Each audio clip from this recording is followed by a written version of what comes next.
Olá pessoal, muito bom dia. Estou aqui hoje no sítio Malhada das Pombas. Estou revisitando esse lugar fantástico. Eu estive aqui em 2017 com o pessoal do Rumo aos Museus. Mandar um abraço aqui para a Thailita Feitosa e para a Regi Belisário. Programa muito importante do Centro Cultural Banco do Nordeste, né?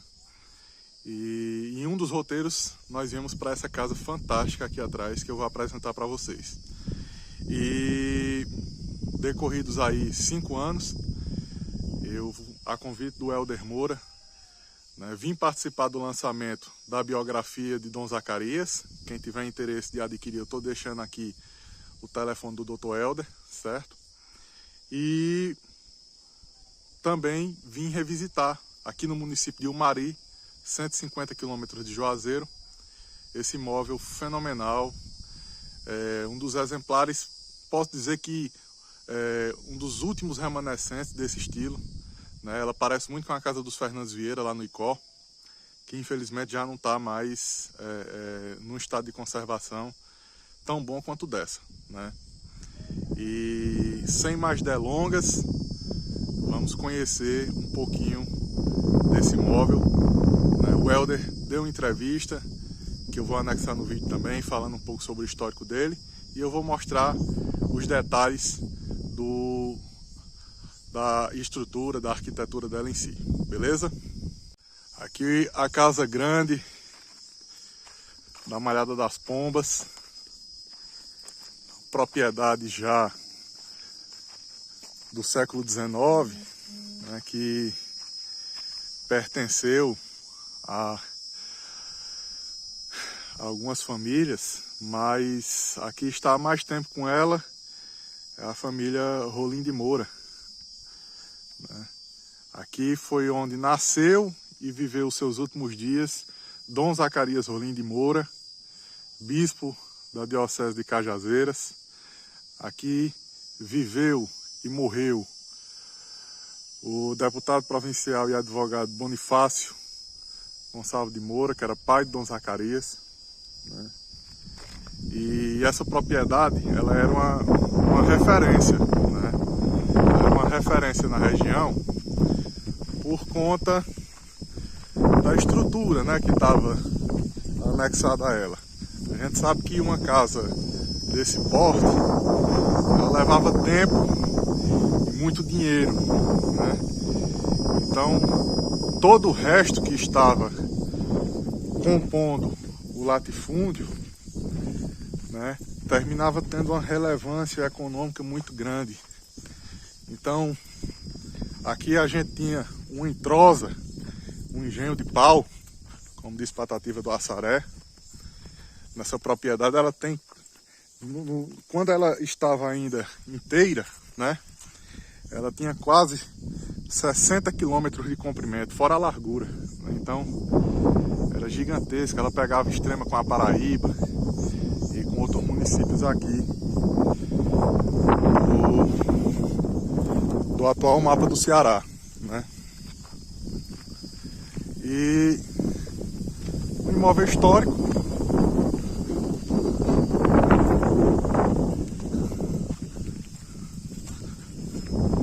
tem essa arcada fenomenal. Estruturalmente falando, ela tem alguns detalhes para fazer, mas não é tanta coisa assim não. É uma casa que é habitada.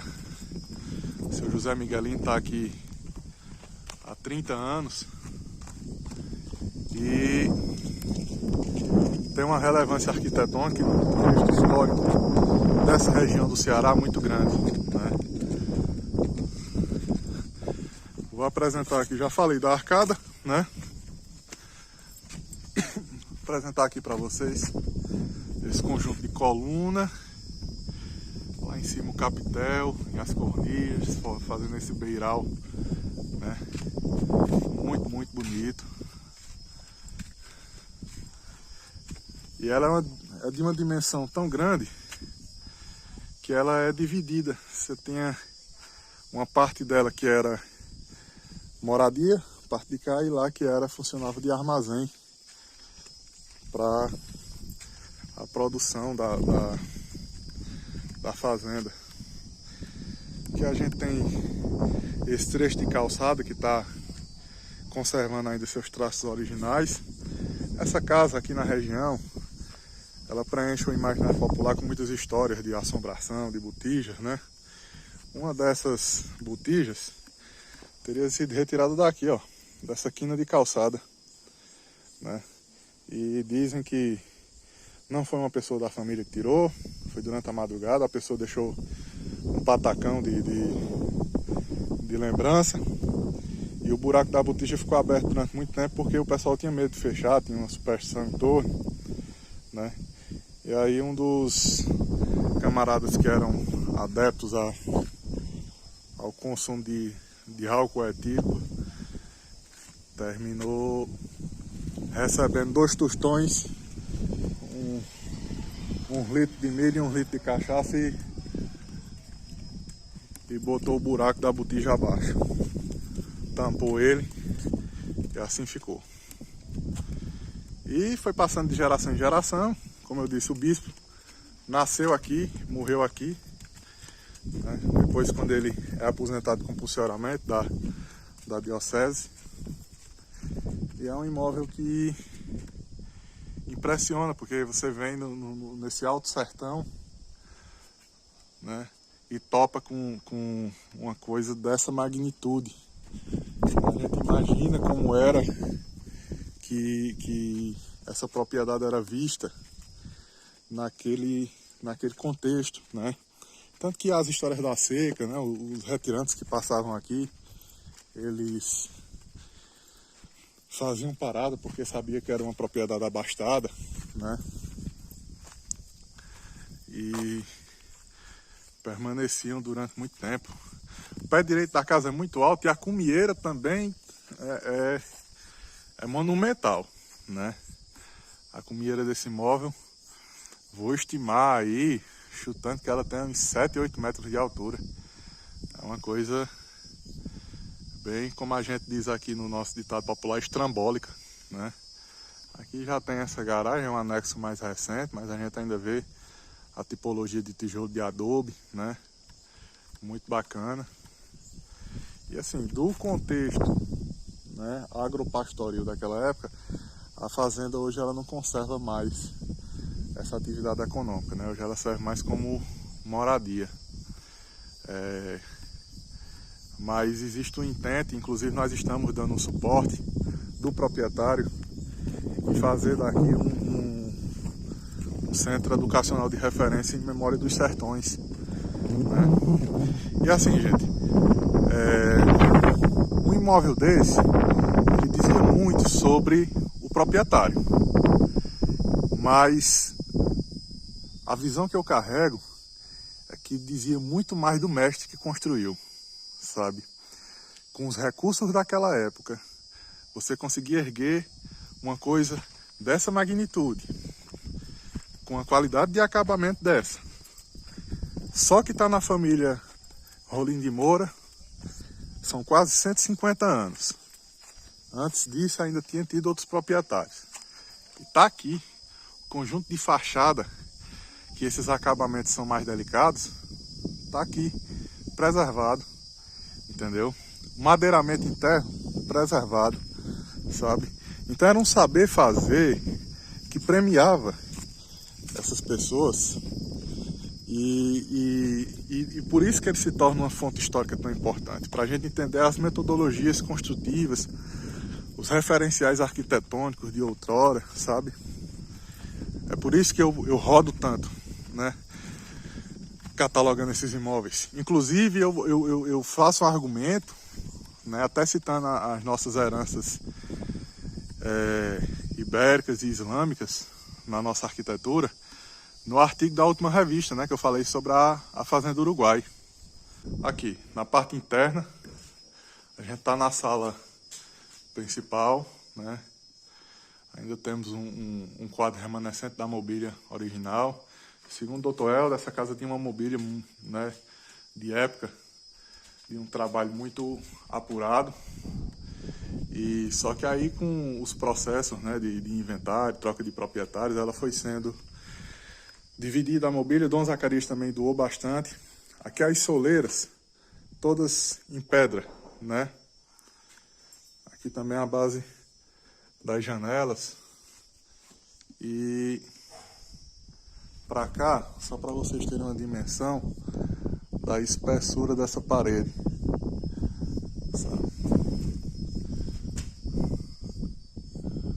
Essas dobradiças. E como eu falei para vocês, o pé direito daqui, ele é muito alto, só que só perto para a cumieira. A altura dessa cumieira é uma coisa monumental mesmo. Ela está há 30 anos sendo habitada pelo seu Miguelino, né? Como eu disse, essa parte aqui, você ainda tinha as camarinhas e os quartos, né, de dormir, mas você já tem, por exemplo, o acesso ao sótão ali, e ali já era mais destinado a armazém, né? Vamos entrando aqui. Aqui um quarto.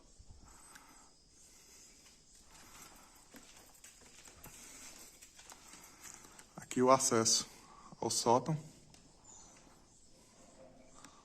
Sótão lá em cima, o pessoal usava para guardar legumes, aquelas coisas, né?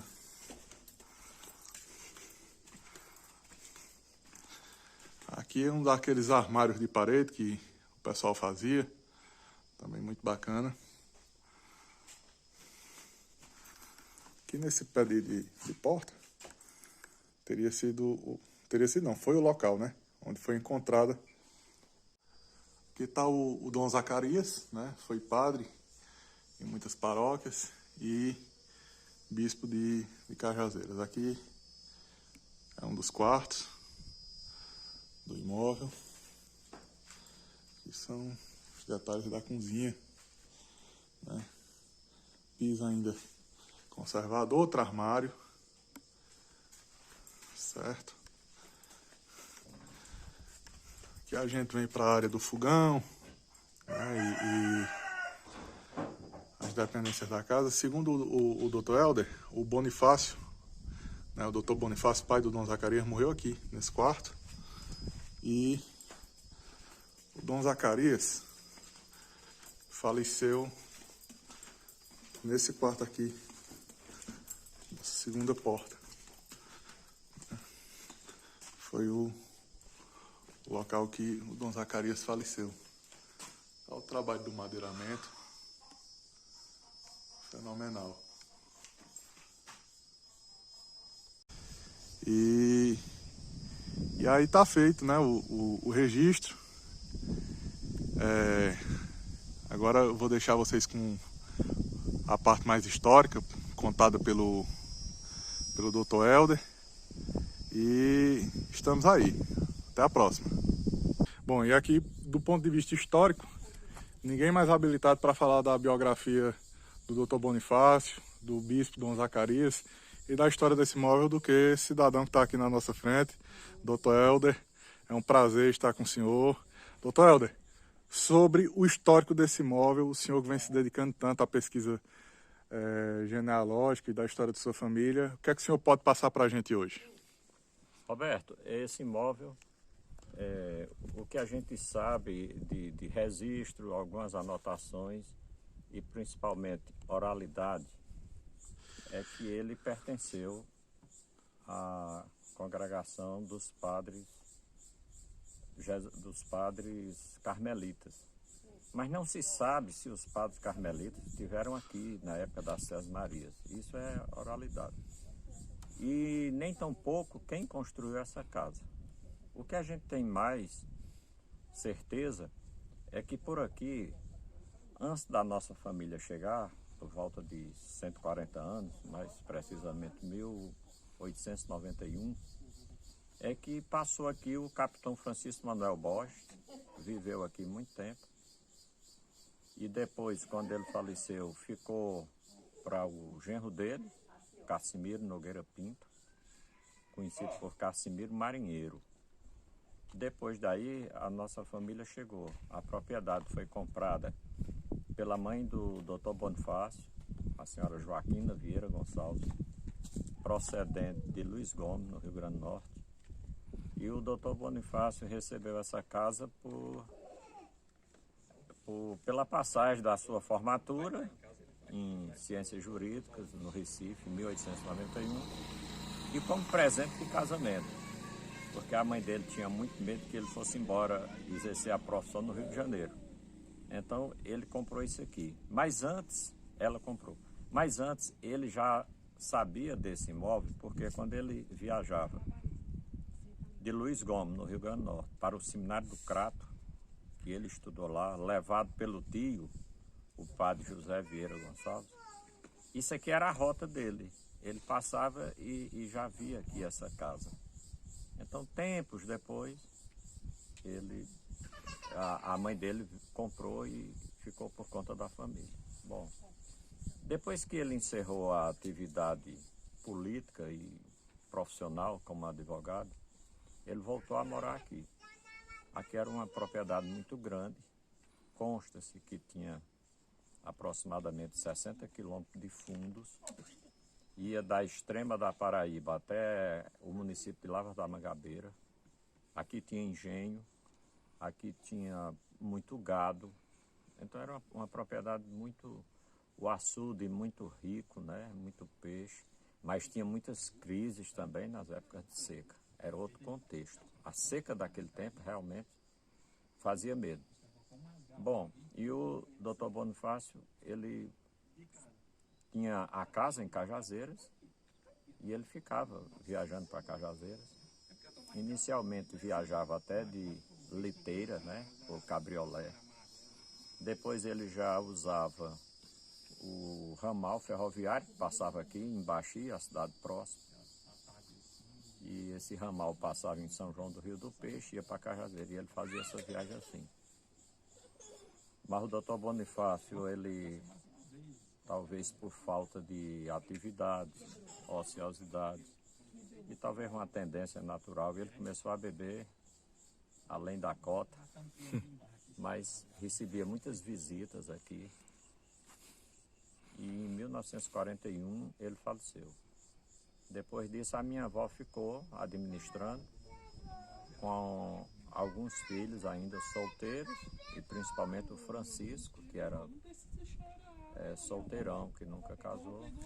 Depois ela faleceu, quando ela faleceu em 1960, o Francisco ficou administrando sozinho, até quando chegou a época do Dom Zacarias. O Francisco faleceu, o Dom Zacarias, aí sim, ele que tinha sido ordenado em 1937 e foi nomeado bispo em 1953.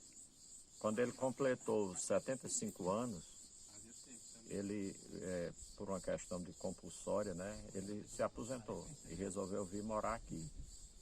Então, da família, Dom Zacarias foi o último morador aqui. Ele ficou aproximadamente 3 anos quando veio a falecer. E depois disso, por uma questão de manter o patrimônio e por razões sentimentais, né, eu comprei essa propriedade. E no momento, a minha intenção seria fazer alguma coisa aqui, uma fundação cultural, um movimento cultural com o nome de Dom Zacarias, para a gente contemplar essas cidades aqui da região com alguma coisa que, para a juventude principalmente. Bom, são muitos projetos, mas inicialmente uma fundação cultural seria feita aqui, quem sabe até um museu do sertão. Isso eu disponibilizo, inclusive, e convido as autoridades municipais, estaduais e federais, se quiserem participar. Eu faço doação da casa, se for um projeto sério, um projeto grande, eu faço. Enfim, o que eu queria era que essa casa tivesse utilidade.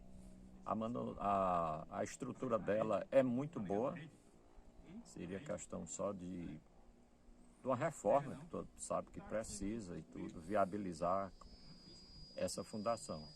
Mas enfim, eu estou lutando com isso agora, para ver se a gente consegue realizar esse sonho. Maravilha. E em torno desse imóvel, um imóvel da cidade, né? Gerações da sua família passaram aqui, outras famílias também viveram nesse imóvel. pairam algumas histórias, né, de Trancoso, como o pessoal diz. Inclusive, quando eu escrevi meu artigo sobre Botija, né, aqui na região, eu citei um dos casos dessa casa. Mas o senhor, aqui durante nossa visita, o senhor apontou outros que ela teria tido outras situações dessa natureza, né? É verdade, Roberto. Aqui foram encontradas duas botijas. Uma mais caracterizada e a outra nem tanto, mas também ninguém sabia da existência e a pessoa que encontrou era uma funcionária daqui. Depois disso, várias tentativas foram feitas, mas não do nosso conhecimento que tenha sido encontrada alguma coisa. Agora, essa casa tem muita história, ela é única aqui na região. Você não encontra uma casa com esse formato, uma casa dessa época que a gente imagina que seja, né? A gente não encontra. O doutor Bonifácio aqui recebeu o recado de Lampião, que virei aqui fazer uma visita, tomar um café com ele. Por conta disso, ele ia dormir num anexo que tinha na casa do engenho com os filhos, e a esposa, né, a dona Nanzinha, ia dormir na casa do vaqueiro, levando Dom Zacarias bem pequenininho. Aqui tem uma história também que ninguém passou a limpo, que teria sido um pernoite nessa casa do Frei Caneca. Quando o Frei Caneca foi aprisionado no Cariri e que ele fazia o caminho de volta até o Recife, onde ele foi sacrificado, né? Então tem historiadores que querem remontar esse percurso. Inclusive já teve gente em contato aqui querendo fazer isso. Eu disponibilizo, eu quero fazer, eu ajudo em qualquer coisa. E o Frei Caneca teria dormido numa casa à margem do Riacho de Nipapeiro e tal. Só existia essa casa. Então, se ele realmente dormiu, foi aqui. Agora, isso aí é coisa para a história investigar. Eu estou só dando aqui a manchete. Sim. E muitas outras histórias de retirantes que passavam aqui Período das secas muito severas, em né? direção ao Padre Cícero, quando o Padre Cícero começou a fazer o trabalho lá no Juazeiro. Então, muita gente que se deslocava passava aqui. E nas épocas de seca também. Tem uma história aqui muito interessante, uma família que chegou aqui e na hora de ir embora tinha uma criança de 8, 9 anos, essa criança muito desnutrida, muito raquítica. E a minha avó disse, olha, não leve esse menino que ele não vai aguentar a viagem. Aí a mãe perguntou, e a senhora quer ficar com ele? Ela disse, deixa ele aqui. E hoje, bom, e esse menino criou-se aqui, constituiu família. E hoje aqui na região, Roberto, se eu tivesse tempo, eu ia levantar a genealogia desse cidadão. Eu tenho a impressão que tem uns 300 descendentes dele aqui. E muitos outros que passaram e que ficaram. Tem a história de adoção aqui nessa casa, muito. Então, quem chegava aqui nas Pombas era acolhido. Era um ponto de referência na região. Tem a história de Maria Antonieta Calu ou Calô, uma família do Crato, que ela terminou vindo morar aqui, ficou agregada à família. Bom, tem muitas histórias.